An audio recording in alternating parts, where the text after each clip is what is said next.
friends, in this video we will talk about W.B. Yeats, one of the famous writer of modern age. We are discussing the writers of modern age. So let's start to talk about W.B. Yeats, and this is our third video on W.B. Yeats. So please watch my last videos so that you can understand W.B. Yeats in a better way. Let's talk about W.B. Yeats. एक quick revision कर लेते हैं W.B. Yeats के आगे की writings करने से पहले जो हमने लास्ट वीडियोस में किया है. तो W.B. Yeats, he was born in Dublin and later he moved to London, and full name is William Butler Yeats. You have to remember the full names. सारे राइटर्स के फुल नेम्स आपको याद होने चाहिए. और एपिथैप उनका लिखा गया है, cast a cold eye on life, on death horseman pass by, on death horseman pass by. और he receive Nobel prize in 1923. 1923 में उनको नोबेल प्राइज़ मिला था. एंड वो रविंद्रनाथ टैगोर से भी गीतांजलि के इन्फ्लुएंस थे उनसे. एंड एक कलेक्शन ऑफ पोएम्स उन्होंने लिखी है, द सेल्टिक ट्विलाइट.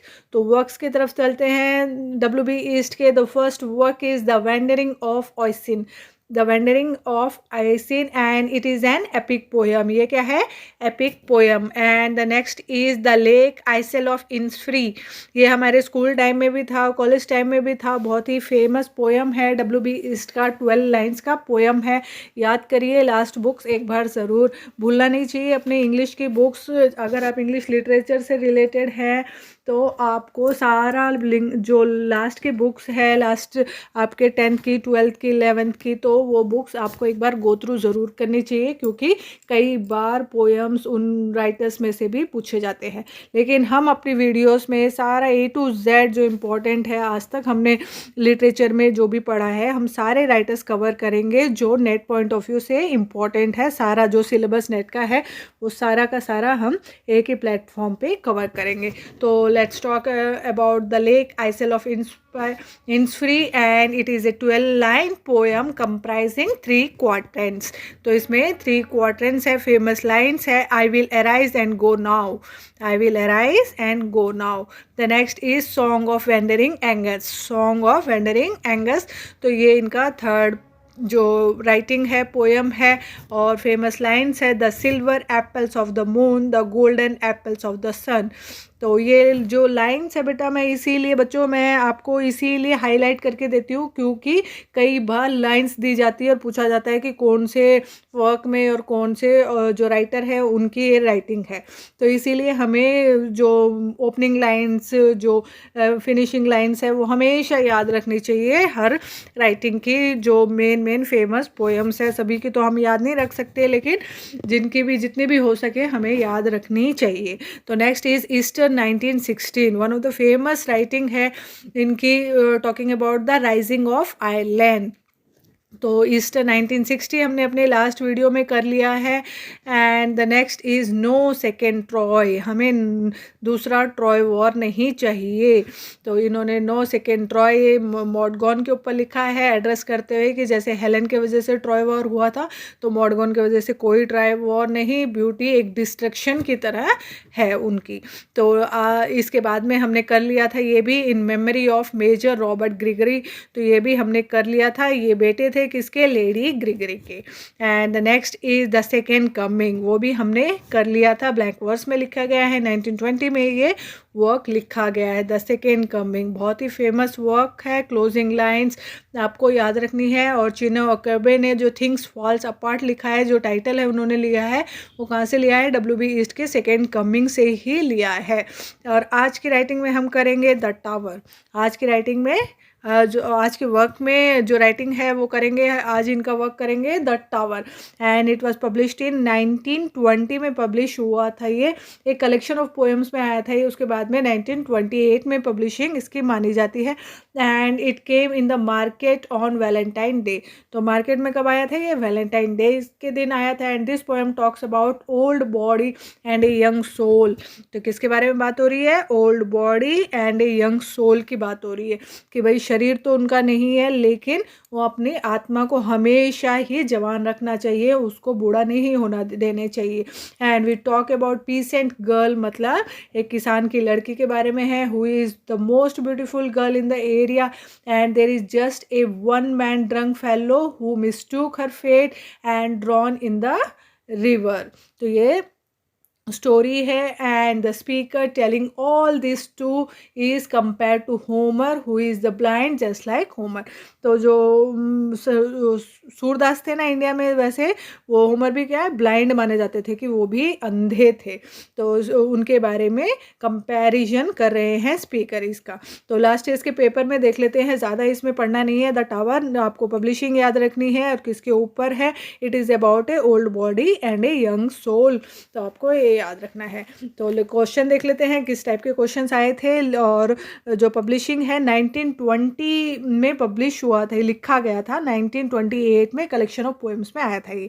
ठीक है, तो आपको 1920s मिले पब्लिशिंग इन, तो 1920s ही लिखना है, तो आपको कंफ्यूज नहीं होना है। लिस्ट ऑफ टाइटल दिया गया है tower and the wasteland 1922। Okay न, और पब्लिशिंग इन तो पूछा गया है, पब्लिशिंग डेट पूछी गई है, तो आपको लिखना है 1920।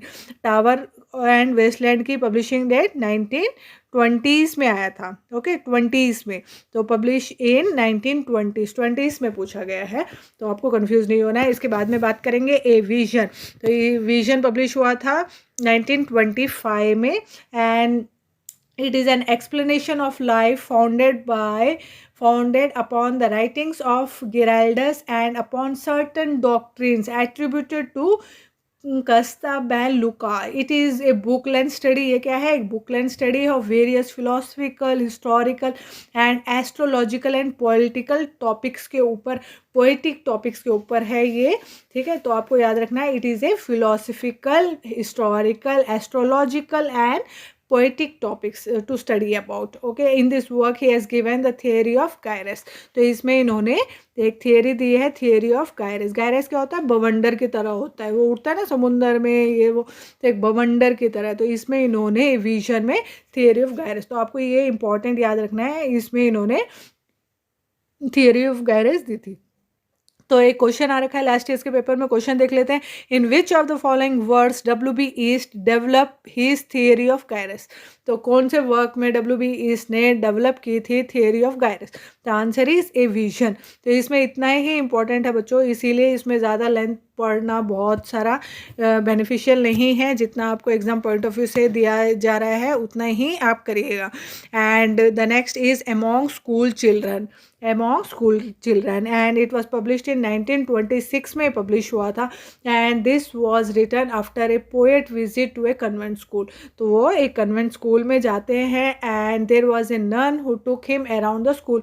तो जो वहाँ की नन होती है वो उनको स्कूल की विजिट करवाती है। एक गर्ल ही बो and this girl reminded him about Maud Gonne. तो एक गर्ल को देखते हैं और वो गर्ल उनको रिमाइंड किसके बारे में कराती है, मॉडगॉन, जो उनकी जिससे वो शादी करना चाहते थे, जिससे वो प्यार करते थे, WB ईस्ट। And he remember about Maud Gonne school life.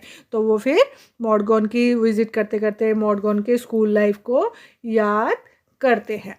And then he compare Maud Gonne to daughter of a swan. तो उसके बाद में वो कंपेयर करते हैं किसको, मॉडगॉन को, daughter of a swan. And there is a Renaissance painting in which he find A swan. तो वहाँ पे एक रेनेसा की पेंटिंग उनको दिख जाती है जिसमें वो स्वैन भी उनको दिखता है। He compare Maud Gonne beauty to a swan. तो जो मॉडगॉन की ब्यूटी है वो किससे कंपेयर कर रहे हैं, स्वैन से कंपेयर कर रहे हैं। And he compare himself to a scarecrow, और अपने आप को कर रहे हैं स्केयर क्रो। अब स्केयर क्रो क्या होता है, जो खेतों में एक पुतला नहीं लगा के रखते ऐसे करके, पुतला होता है डराने के लिए, कौवों को डराने के लिए। तो स्केयरिंग क्रो किसको डराने के लिए, कौवों को डराने के लिए। तो अपने आप को ये पुतला बोल रहे हैं और खुद को स्वैन, मतलब मॉडगॉन को स्वैन बोल रहे हैं। And when he is moving in the school he realizes that the mother see their son extremely beautiful। तो उसके बाद में जब वो विजिट कर रहे हैं, घूम रहे हैं, तो वो देखते हैं कि जो मदर होती है वो हमेशा अपने बच्चों को बहुत ही सुंदर समझती है, but they can not see how the ugly their sons look like in their old age. लेकिन उनको नहीं पता कि उनके बच्चे ओल्ड एज में कितने अगली दिखेंगे। तो if they could see that their son look ugly in their old age then he can not be a pain of nurture them. अगर उनको पता हो कि उनके बच्चे इतने अगली दिखेंगे तो वो उनको पालने पोषण करने की पेन लेगी नहीं, तकलीफ़ लेगी नहीं। तो ये इनकी सोच है। बच्चा कैसा भी हो, माँ को तो अच्छा ही लगता है, चाहे बुढ़ापे में कितनी झुर्रियाँ आ जाए, माँ के लिए तो बच्चा ही रहता है।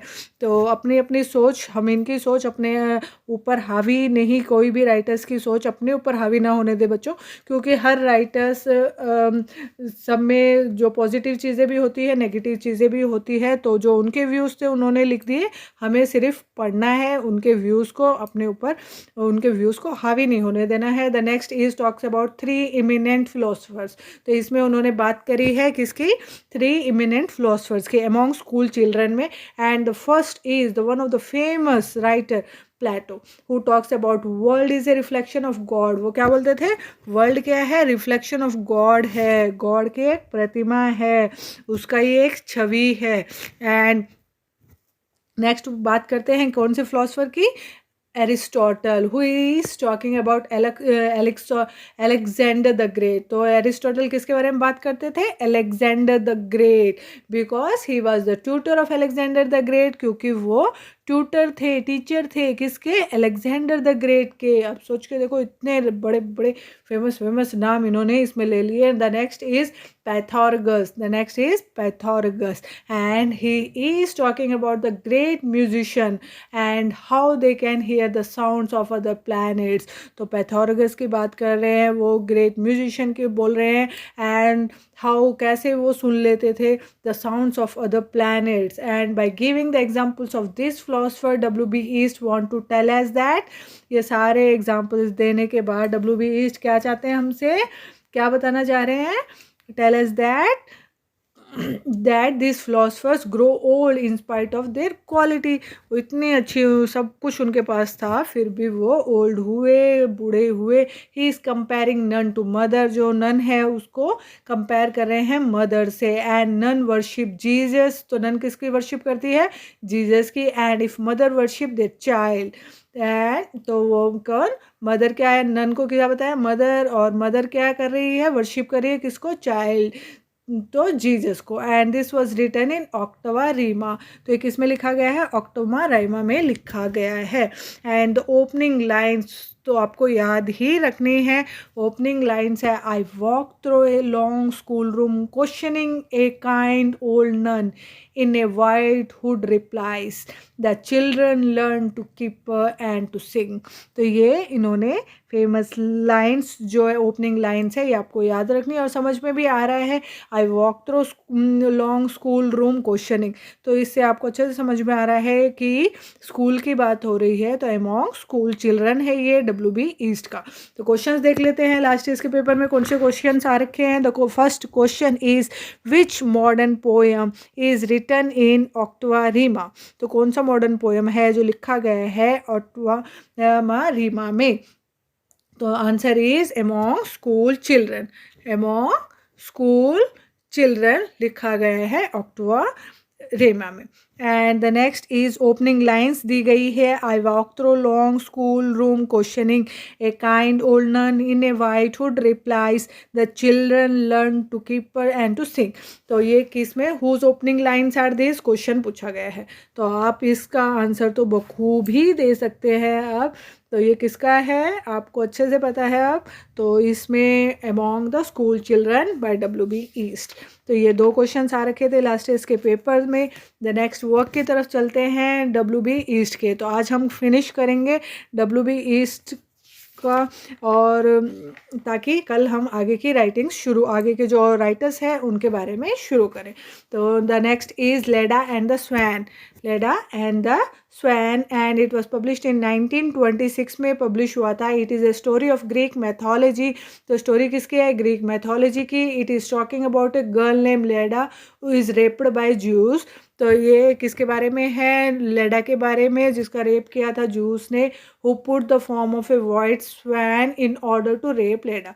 तो वाइट स्वैन के रूप में आके उसका रेप करते हैं। And Zeus the supreme ruler of Mount Olympus is a Greek god. तो ज्यूस कौन है, is a Greek god. And in this he talked about the city of Troy which was roaming during the Trojan War।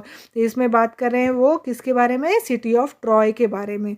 Helen की वजह से war हुआ था ना, Trojan war, तो उसके बारे में। And the Trojan war is extremely important in Greek mythology. हमें सबको पता है कि ट्रोजन वॉर है बहुत ही इम्पॉर्टेंट है ग्रीक मैथोलॉजी में एंड हिस्ट्री में, because Iliad and Odyssey is written Homer and talked about the Trojan war itself. तो होमर ने लिखी है इलियड एंड ओडिसी, जिसमें बात करी जा रही है ट्रोजन वॉर की। And Agamemnon is an another Greek mythological figure. तो ये भी एक मैथोलॉजिकल फिगर है। Two things talked in this poem. तो इसमें दो चीज़ों के बारे में बोला जाता है। एक तो the destruction of the city of Troy, कि कैसे सिटी ऑफ ट्रॉय को पूरा ख़त्म कर दिया गया, एंड द मर्डर ऑफ एगमेमनॉन।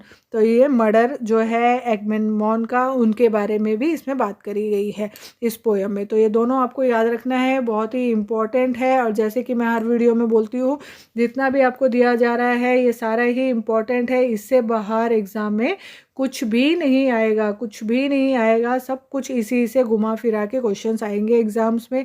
तो बिल्कुल बेफिक्र हो के आप ये स्लाइड्स देखिए, नोट्स बनाइए। जितना इसमें दिया गया है उतना मटेरियल आप नोट्स बनाइए। जो टॉपिक्स इम्पॉर्टेंट है वो टॉपिक्स हम डिटेल में भी करेंगे, इसलिए जल्दी से जल्दी चैनल को सब्सक्राइब कर लीजिए। जब भी वीडियोस देखें तो लाइक ज़रूर करें। लाइक करने से बनाने वालों को मोटिवेशन मिलता है कि हाँ बच्चों को पसंद आ रहा है, वो लाइक कर रहे हैं। कमेंट करिए, शेयर करिए, ज़्यादा से ज़्यादा अपने फ्रेंड सर्कल में ज़रूर शेयर करिए। और इसके बाद में स्लाइड्स अपलोड होती है तो स्लाइड्स को इग्नोर ना करें, स्लाइड्स को ज़रूर देखें। तो इसमें क्वेश्चंस देख लेते हैं। लेडा एंड द स्वैन में क्वेश्चंस क्या रखे हैं। देन क्वेश्चंस आर, एक में ओपनिंग लाइंस दी गई है। ओपनिंग लाइंस एक बार मैं पढ़ के सुना देती हूँ। A sudden blow, the great wings beating still about the staggering girl, her thighs caressed by the dark webs, her nape caught in his bill, he holds her helpless breast upon his breast। तो ये lines है, यही lines इसमें पूछी गई है। And from which poem this lines are taken, from which poem this lines are taken, answer is Leda and the swan. तो question इसी लाइन्स, ये लाइन्स दी गई थी और क्वेश्चन पूछा गया था कि कहाँ से ये लाइन्स है। एंड इन दिस, ये लाइन्स में क्या बात हो रही है, in this he talked about each part of the girl. तो सारे पार्ट्स के बारे में इसमें ये WB ईस्ट बात कर रहे हैं। द नेक्स्ट क्वेश्चन है, लिस्ट ऑफ पोएम्स दिया गया है। लिस्ट ऑफ पोएम्स में लेडा एंड द स्वैन लिखा गया है and the list of opening lines दी गई है। ओपनिंग लाइंस में इतना ही दिया गया है, a sudden blow, the great wings beating still. तो इसमें आपको याद रखना है ये किसकी लाइंस है, Leda and the swan, written by WB ईस्ट। तो ये WB ईस्ट की लाइन्स है। तो आज की वीडियो वरना ज़्यादा लंबी हो जाएगी। सेलिंग टू बाइजेंटियम हमें थोड़ा और डिटेल में करने की ज़रूरत है क्योंकि ये इम्पॉर्टेंट है। तो कल की वीडियो में हम इसको फिनिश करेंगे WB ईस्ट को। तो इसके बाद में स्लाइड्स अपलोड होगी तो इग्नोर ना करें, एक एक स्लाइड को बहुत ही अच्छे से पढ़ना है। Thank you for watching and have a great day. Telegram group को ज्वाइन ज़रूर कर ले, मटेरियल वहीं पे जब भी अपलोड होगा तो आपको, ताकि आप तक पहुंच जाए। और वीडियो को लाइक, शेयर, सब्सक्राइब और कमेंट, कोई डाउट हो तो कमेंट ज़रूर करिएगा। Thank you for watching, have a great.